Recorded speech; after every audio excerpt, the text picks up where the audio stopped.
Alright YouTube, hello, thank you for watching. Anyone that thought that I might have been kidding when I said that I'm tossing electronics away after 35 years, let it be known I was not kidding. So, I got an aspirator pump here that I built, and boy, this is kind of a strange one on this. Well, I know for a fact I have never put anything on YouTube that I've ever built that did not meet my expectations. So today is a first. So it would be kind of pointless for me to show you this aspirator pump what it does right now, but so I'm going to rebuild it, assuming that UPS man gets here. So this is the aspirator right there that basically is just a way of generating vacuum based on water flow through that device there. I'll call it an aspirator pump. It's really not a pump. Really not a pump at all. They claim that you can get basically about 29.5 inches of vacuum out of these guys. I think at 30 psi, but what I had coming out of my vacuum line was far, far less than that. So I was running this pump on 14 volts. Actually, I made a pulse width modulator to crank the pump down, which I may end up doing a video on at some point, so that will be electronics. But yeah. So there's a lot of good people that have some really super cool videos on YouTube. And you know, as super cool as they are, sometimes they kind of fall short on things. I bought this pump watching another guy's video. And maybe if I had thought about it long enough, I probably would have known that this pump simply wouldn't have worked well at all. I had this setting at 14.5 volts. I clocked the water flow in it at 1.15 gallons per minute. It's pulling through, I think it would be fair to say this is 10 millimeter ID. Yeah, so it's not cutting the mustard. Another thing too is this little pump here, as noisy as can be, it would literally be enough to drive you nuts. I don't know. We'll see what happens with the pump, the pump that I'm ready to put on here. So I used some, this is probably 1/2 inch, what would be considered PEX tubing, which would be HDPE. So it's pretty chemical resistant. It seems to even hold up to acetone, at least short duration. So I just strapped those ends down in the bucket there. One's actually pulling off the bottom of the bucket, and one's actually being fed from the top of the bucket. So you can kind of see what I did there. I just made a saddle out of some 3/4 inch maple. That's what I had to use.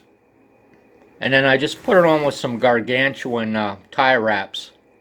And then what I did is I glued the nylon tie wraps down to the edge of the wood and then screwed down through the center of the nylon into the wood as deep as I could, because that's going to be, actually doing that's not really ideal at all, because that's a very, very weak connection when you're screwing into a grain direction like that in wood. But I think it's going to hold up. Unfortunately though, I do have to replace the fiberglass plate to it, because this pump that I have right now is a real monster. So unfortunately I'm going to have to pull this piece of fiberglass off, and that kind of stinks because this stuff's super expensive. I'm going to have to extend the fiberglass over on both sides in order to accommodate a bigger diaphragm pump. So that's the scope of today's events. Tear apart a project and kind of work in reverse. Never done this on YouTube. So the purpose of the vacuum is just simply to do this. If you have a compound or a substance or something that you want to filter, and we're going to refer to that substance as a solute. If you want to filter it or clean it or something like that, you have to pass a solvent through it, whether it would be actually something that you would consider a solvent or not. I mean, even water itself is a solvent. So the purpose is to just apply vacuum down here. Of course, these are all sealed joints, so it pulls vacuum on here. If you relied upon gravity to feed the solvent through the solute and to pull it through, it would pull very, very slowly, if you kind of follow my logic there. So that's why we need to vacuum in order to pull it more quickly. This is a 50 to 70 micron here, so this is a very, very coarse filter. So it would have a tendency to pull liquid through it much quicker with less vacuum than say perhaps like a 4 or 5 micron filter would. So that's kind of the theory behind what the vacuum's used for. So there you can see what I did. Strap those pieces of PEX tubing down with some vinyl covered straps. So as I always say, I'm very, very thorough in my videos. I don't leave out any details because that's what either makes something work or not work. Kind of like buying this little pump just to find out it's get up and go, got up and went. So this little aspirator here, this is made by Humboldt. And I thought there was a number on this. My paint marker might have wore off. Yes, it did. But you can see it's not a pump at all. It's just basically a junction. Where do you swap one thing for another is kind of how I look at it. We shoot water through in this direction, and water pressure induces the vacuum. So I would assume that the vacuum is going to be pretty much proportional to what the water pressure or the volume of the water would be flowing through it.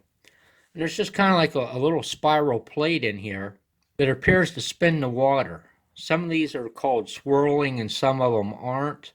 This one here is not supposed to be a swirling one.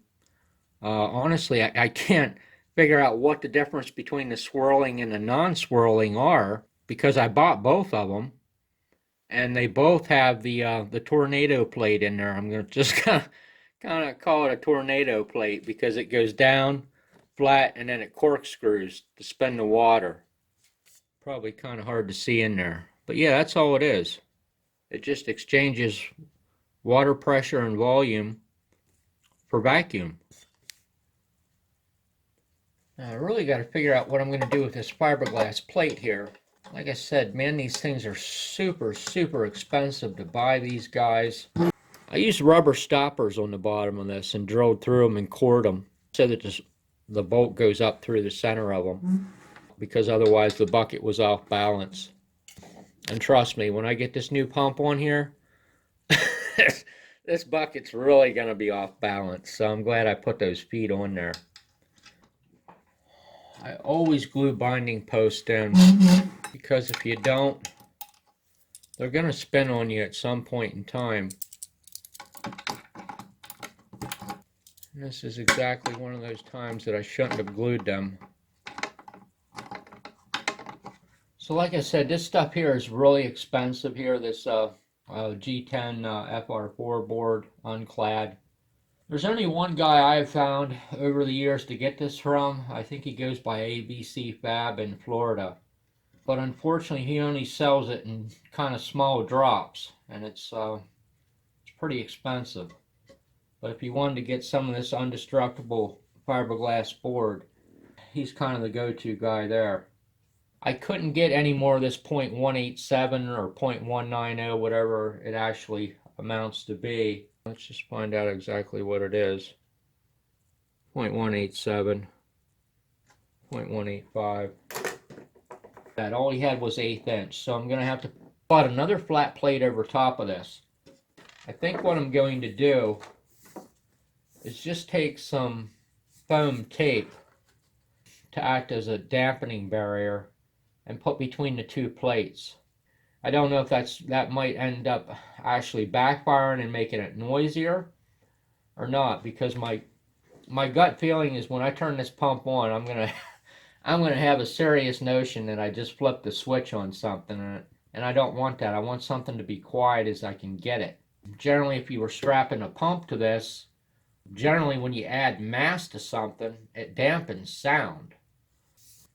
So if you were strapping it directly, the water would have a tendency to dampen it. So I don't know if isolating these two plates, if that's going to be counterproductive, or it could just be a typical case of me overanalyzing stuff. But you know, that's just how I work. So I get this stuff here from Parts Express in Dayton. It's like 3/8 inch foam. It's used on speaker sealing. Works very, very well. I use it for all kinds of stuff. The adhesive on it's super aggressive. It sticks to things that even you think that it probably won't. Holy cow, many hours later. I got a bad feeling here, I really do. This is a huge, huge pump to be on a 5-gallon bucket. I'm kind of thinking that when I connect this power up, I'm probably going to be taking a bath here. That's my guess. But you know, I don't know. I'm a little out of my jurisdiction on this. So I got a long run of probably 14 gauge here maybe. It's actually speaker wire, but it's really, really good stuff. So that'll knock the voltage down a little bit. Which might help null the effect that I think I'm going to get. And I set the power supply back to 12 volts too. So by the time the voltage gets here, depending upon what this what the load of this motor is, you know, we might be dropping a volt or so. That's the theory anyway. And then I'll introduce some clip leads. That'll knock it back a little bit more. Just out of curiosity's sakes, kind of curious to see what the amp meter says when I initially power it up here. So hell, here goes nothing.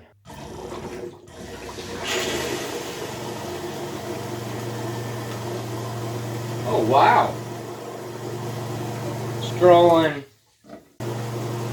about 10.5 amps. Wow. That is making the water fly, no doubt about it. Holy cow, that water is zooming in that damn bucket right now. My lighting really, really sucks. I am working on that problem. It's going to be another month or so before I can get that under wraps here. Everything is nickel and diming me to death. Probably dropped 80 bucks today at the at that awful hardware store on plumbing fittings. 80 bucks. I mean, who would have thunk?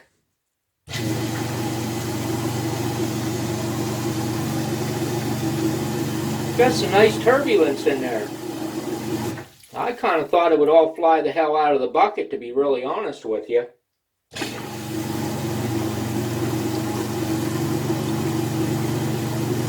That's not so bad. But here's the million-dollar question. Do we have vacuum?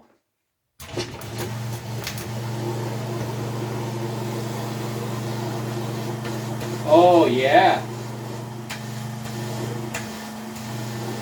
We got good vacuum. That's interesting. The amp meter actually goes down. Looks like we might have a leak too. I think that was kind of introduced by the vacuuming process. Maybe not. Yeah, I got a leak. The current actually drops back on the motor when you're drawing vacuum on it.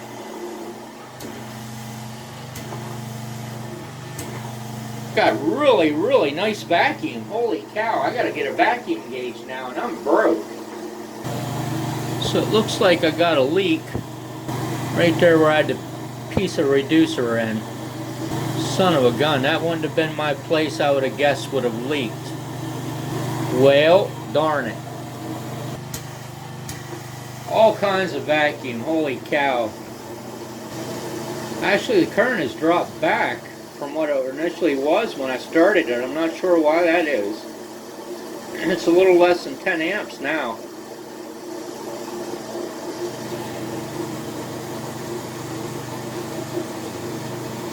Pump isn't even up to room temperature yet. It was pretty cold. So about 10 amps. I'm sure my wires are probably, yeah, this one here is pretty warm. That's pretty warm too. So we're probably losing a few volts across the 25 feet from the power supply to this. But yeah, man, it's alive. It is actually pretty darn quiet. It really is. It's probably, I don't know that I want to say that it's a quieter. It might be this about the same decibel level maybe. I don't have a dB meter anymore to check it. But the noise is nowhere near as annoying as what that Chinese pump was on there. This is much smoother. So something I learned with this, and I didn't know, like I said, man, when you watch videos on stuff, sometimes they don't tell you things, and when you look stuff up, they don't tell you things. But this pump actually came with a strainer. I didn't see that coming because I bought the strainer with it, so I ended up with two strainers. So yeah, don't trust Amazon when you see an item that says, okay, people who bought this item frequently bought this one. Just don't assume that everyone else knew what they were doing, because obviously they didn't. Because I did what they did, now I end up with two strainers. So just because everyone's going north doesn't mean you have to. Sometimes it's nice to turn around and go the other direction. So you can kind of see what I did here. I don't know if this has something to do with why it's so quiet. I'm sure most of it's the pump. But actually, when I butted this piece of fiberglass up against there, I ran 1/8 inch speaker gasketing in there. And I was a little leery about doing that because when you draw this plate up, if it's not equally supported and that foam is really, really spongy, you might kind of twist that plate. But if I didn't put the foam in there, whatever noise is in here kind of might get magnified and it might be noisier. So it was kind of a toss-up. Don't know if that helped or not. So what I did to bend this PEX tubing, I'll tell you what, this was a real science experiment in terms of what you can possibly do in like a 28-inch wide oven. It's not a full-size oven. I actually bent this PEX tubing in the oven. It took many, many tries before I finally figured it out. I still don't have it down to a science, man. I need a forge where I can just slide it into the forge and have it heat equally, pull it out, bend it, and dunk it in the water tank. That's how you got to do it, man. Forged in fire for this PEX tubing. It's a little on the scabby side. It's not perfect. Trying to keep the wall from collapsing, but overall, considering what I had to work with, looks pretty darn good. These straps are in there. Nothing's ever going to be a problem there, other than the fact that these here might actually end up pulling through this bucket at some point in time. So I got to get some larger diameter fender washers to put on there because I don't want to end up chewing holes through the side of the bucket. So I think what I'm going to do is go out and compensate on the power supply. Crank the power supply up and see what happens. I bumped it up to 14 volts, so there's 1407. I don't know how much it's going to load down. 10.8 volts, and we're drawing a little under 12 amps. So this motor rating is right on the money.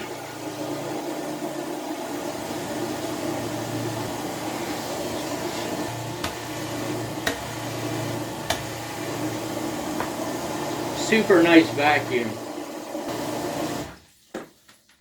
So I think, obviously there's a lot of a lot of voltage being dropped across these wires because they're all pretty hot. So I think if you set, what did they rate this at? Well, they rated it at 12. I think if you set 12 volts on here, probably would be close to almost 15 amps. I would probably say you're going to be a little bit under if you actually dump 12 volts into there. At least in this scenario here, discharging in and out of a bucket, given these inner diameter of connections and stuff like that, which are all going to have an effect on it. But yeah. So anyway, hey, I appreciate you watching my videos very much. I hope maybe you learned something. I like to try to give everybody something useful. So I kind of like to give you all the knowledge that I know, which sometimes isn't too much, but I don't like to miss anything if I can kind of offer a thought or suggestion or an idea on something. Pretty thorough person, unless I forget the obvious, which does sometimes happen. So hey, I appreciate you watching my video very much today. Have yourself a great day.